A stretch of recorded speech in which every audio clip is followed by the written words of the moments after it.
آج ہم مشرق وسطیٰ میں طاقت کے توازن پر ایک گہری نظر ڈال رہی ہیں۔ ہمارے پاس حقیقت T V science and health نامی یوٹیوب چینل کی ایک ویڈیو ہے جو کچھ بہت بڑے دعوے کر رہی ہیں۔ بالکل، اسے ایسے سمجھیں کہ جیسے شطرنج کا کھیل چل رہا ہو اور اچانک آپ کا سب سے طاقتور مہرہ، آپ کا وزیر، بس ایک معمولی پیادے میں بدل جائے۔ صحیح۔ تو آج ہم جس ذریعے کا جائزہ لے رہے ہیں وہ یہی کہہ رہا ہے کہ مشرق کی وسعت پر بالکل یہی ہوا ہے۔ جی، امریکہ کا وزیر یعنی اس کی اسٹیلتھ ٹیکنالوجی مبینہ طور پر ایک نئی چینی ٹیکنالوجی کے سامنے بے بس ہو گئی ہے۔ یہ تو ایک بہت بڑا دعویٰ ہے۔ بہت بڑا۔ دیکھیں، پچھلی کئی دہائیوں سے امریکی فوجی حکمت عملی اسی ایک بات پر کھڑی ہے کہ وہ کہیں بھی کسی بھی وقت بغیر نظر آئے حملہ کر سکتے ہیں۔ اسٹیلتھ ان کا پوشیدہ خنجر ہے۔ اور اگر یہ خنجر نظر آنے لگے تو پھر پوری حکمت عملی کی کتاب دوبارہ لکھنی پڑے گی۔ یہ صرف ایک ہتھیار کا توڑ نہیں، یہ ایک پورے نظریے کا خاتمہ ہو سکتا ہے۔ تو آئیے اس معاملے کی تہہ میں چلتے ہیں۔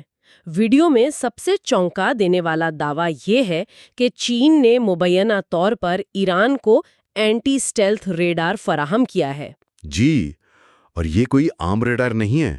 اس کا کام خاص طور پر ان طیاروں کا سراغ لگانا ہے جنہیں ناقابل تسخیر سمجھا جاتا تھا، جیسے B-2 بمبر اور F-35 لڑاکا طیارے۔ بالکل، اور یہ سمجھنا ضروری ہے کہ یہ ٹیکنالوجی کام کیسے کرتی ہے۔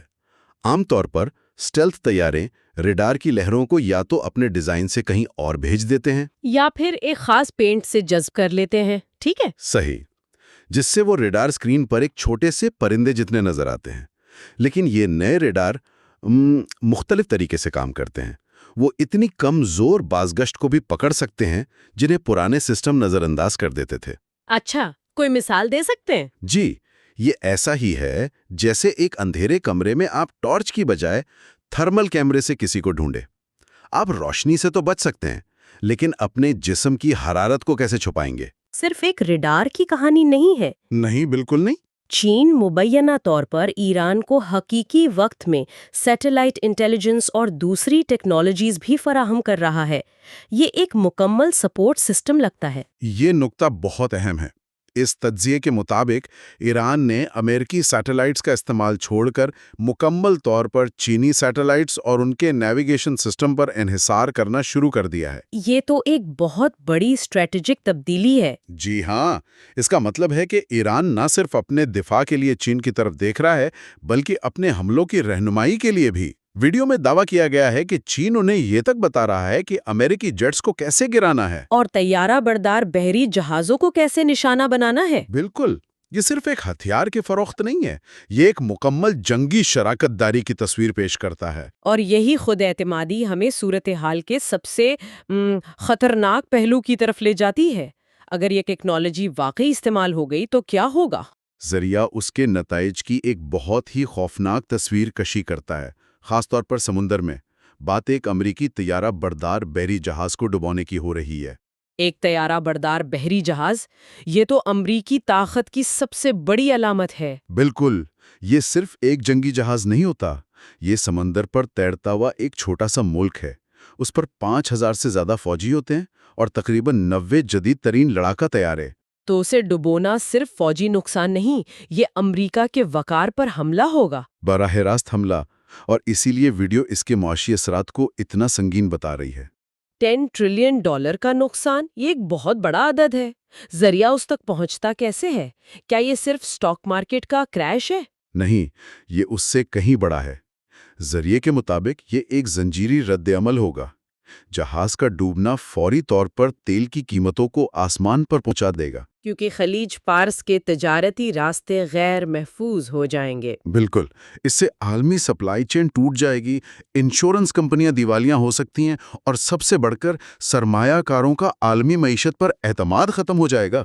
تو یہ ایک معاشی ایٹم بم جیسا ہوگا۔ جی بالکل، یہی الفاظ استعمال کیے جا سکتے ہیں۔ اور ذریعہ اس ریڈار ٹیکنالوجی کو ڈرونز اور ہائپرسونک میزائلوں کے ممکنہ مشترکہ حملے سے جوڑتا ہے، جس سے کامیابی کا امکان اور بڑھ جاتا ہے۔ امریکی دفاعی صلاحیت پر سوال اٹھانے کے لیے ذریعہ ایک مخصوص مثال بھی دیتا ہے۔ مبینہ طور پر ایک ایرانی ڈرون کو مار گرانے کے لیے امریکہ کو اپنا جدید ترین F-35 طیارہ بھیجنا پڑا۔ ہاں، اور ویڈیو میں اس پر طنز بھی کیا گیا ہے کہ پھر تو آپ کے لیے شرم سے ڈوب مرنے کا مقام ہے۔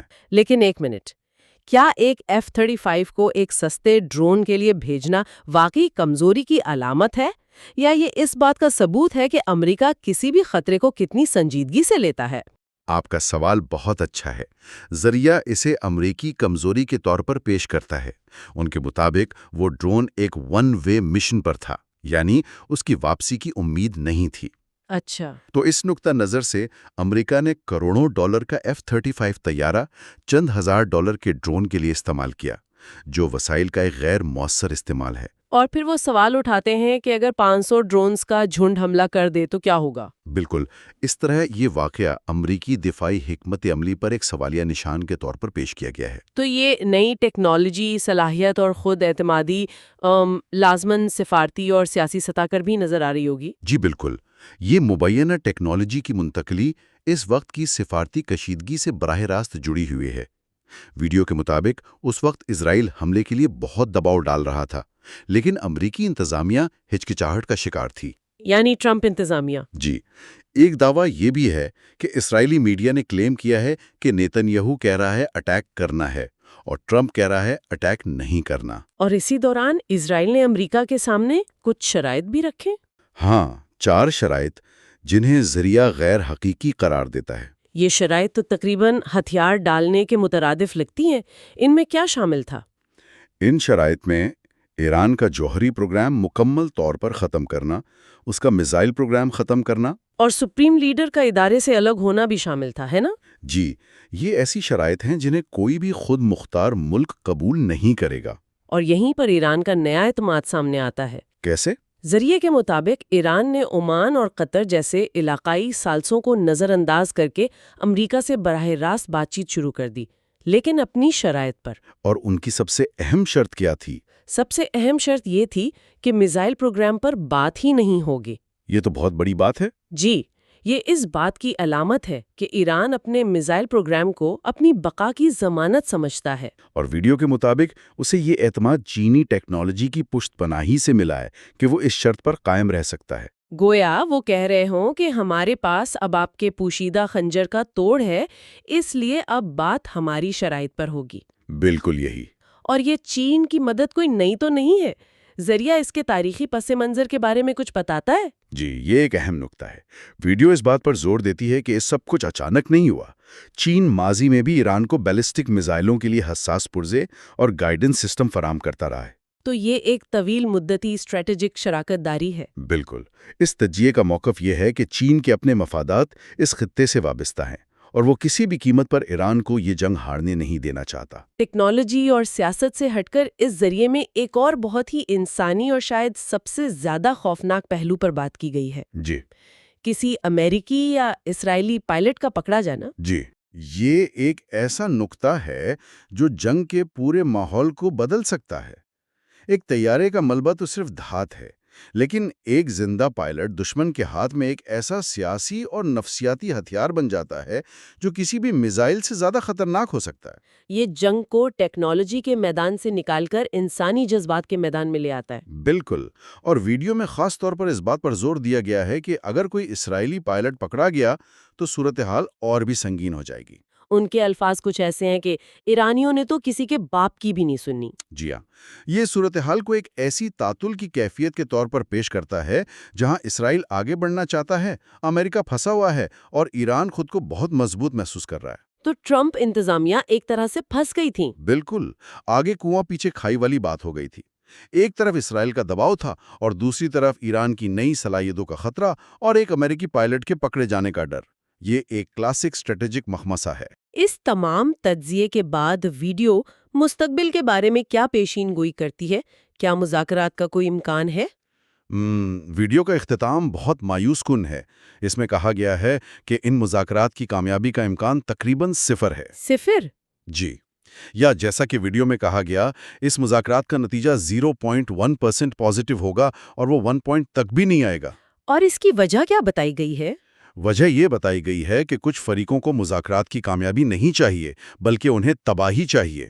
یہ ایک بہت ہی تاریک نقطہ نظر ہے۔ یہ تو اس بات کی نشاندہی کرتا ہے کہ اس ذریعے کے مطابق صورتحال کتنی نازک اور خطرناک ہو چکی ہے۔ جی، جہاں منطق پر جذبات اور امن کی خواہش پر تباہی کی خواہش حاوی ہو سکتی ہے۔ تو آج ہم نے اس ذریعے کے ذریعے ایک بڑی ٹیکنالوجی کی منتقلی کے دعووں، اس کے فوجی حکمت عملی کو بدلنے کے امکانات، سنگین معاشی انتباہات اور ان سب کے پیچھے چلنے والی کشیدہ جغرافیائی سیاسی چالوں کا ایک گہرا جائزہ لیا۔ بالکل، اور پیش کیا گیا مرکزی خیال یہ ہے کہ ایک ٹیکنالوجی یعنی اینٹی اسٹیلتھ ریڈار ایک ایسے محرک کے طور پر کام کر سکتی ہے جو میدان جنگ سے لے کر عالمی منڈیوں تک سب کچھ بدل سکتی ہے۔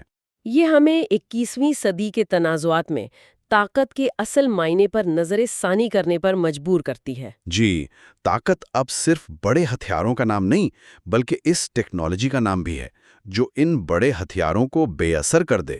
یہ گفتگو ایک اہم سوچ کو جنم دیتی ہے۔ یہ ذریعہ اس بات پر مرکوز ہے کہ کس طرح ٹیکنالوجی ایک موجودہ دہائیوں پرانی فوجی برتری کو راتوں رات بے اثر کر سکتی ہے۔ تو یہ ہمیں اس سوال پر غور کرنے کے لیے چھوڑ جاتا ہے، ٹیکنالوجی کے اس تیزی سے پھیلتے ہوئے دور میں کیا کوئی بھی ملک مستقل فوجی برتری برقرار رکھنے کا سوچ بھی سکتا ہے، یا پھر مستقل خطرے اور غیر یقینی کی حالت ہی ہماری نئی حقیقت ہے؟